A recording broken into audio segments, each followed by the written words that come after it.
Hello everybody, we have a lot of questions about the cards, so I've decided to make this video to explain a little bit about them and what the details are on the card.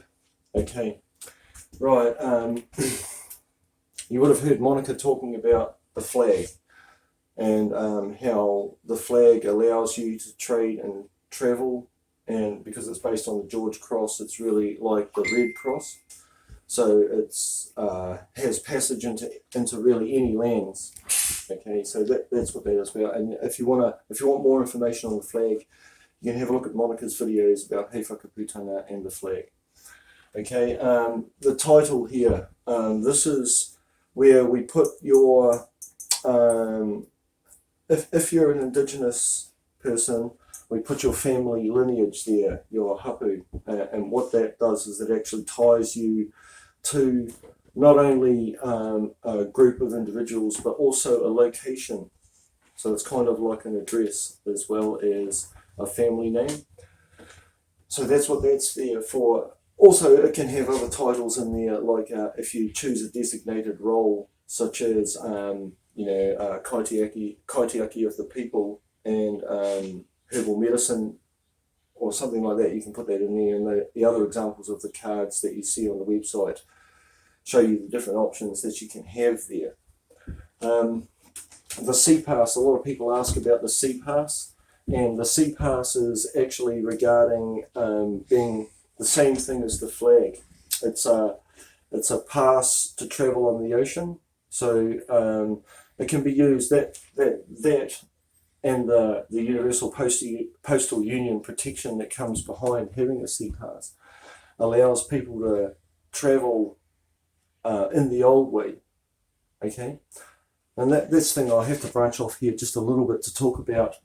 When we use the card, what we're doing is we're actually taking back out of a modern legal mechanism ourselves and putting ourselves back into a what existed before there was the legal system. So that's basically it. We're trying to rewind the clock a little, and we're trying to get back some of the things that were gifted to us before, our life, liberty and property. So yeah, the CPass is about that, okay? And the secured party is you. You're the individual who's secured on the card, okay? You're secured by the fact that you are not of the New Zealand jurisdiction, and you're actually part of Te Moana Nui Akiwa. And when we say secured party, we're talking about the whole card secures the party from having their life, liberty and property interfered with by corporations. That's the design of it. Okay, and it secures your photograph. Your photograph or your image secures you, like as in that's you. The number on the card secures the photograph, right? And those two identification elements secure the name. And what that means is that those three identity elements are what's required to identify you to anybody. Okay, and so then we have an origin, and people have different things in there because it's real. This is really about spiritual beliefs, to believe it or not, because the truth is that no one can actually tell you. Well, you don't even know when you were born. The only ones that know are your mum, and she can tell you, but it's still hearsay. In the end, mum could be mistaken. So that's the thing about a birth date. We don't use a birth date because we're not actually birthing. We're not actually a ship. We're not actually a corporation. We don't need to pull into a dock and birth. We have an origin. That's the date that we consider our spiritual essence to have arrived here.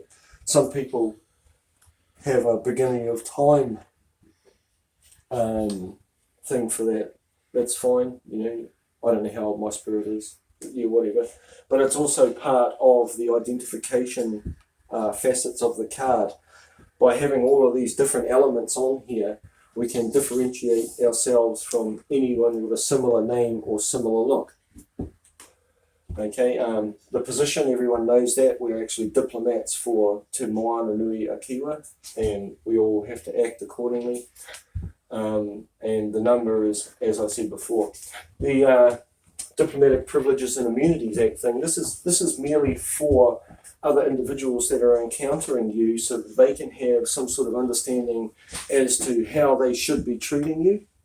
You're actually a diplomat, and you're entitled to these privileges and immunities. And it's for international organisations, because our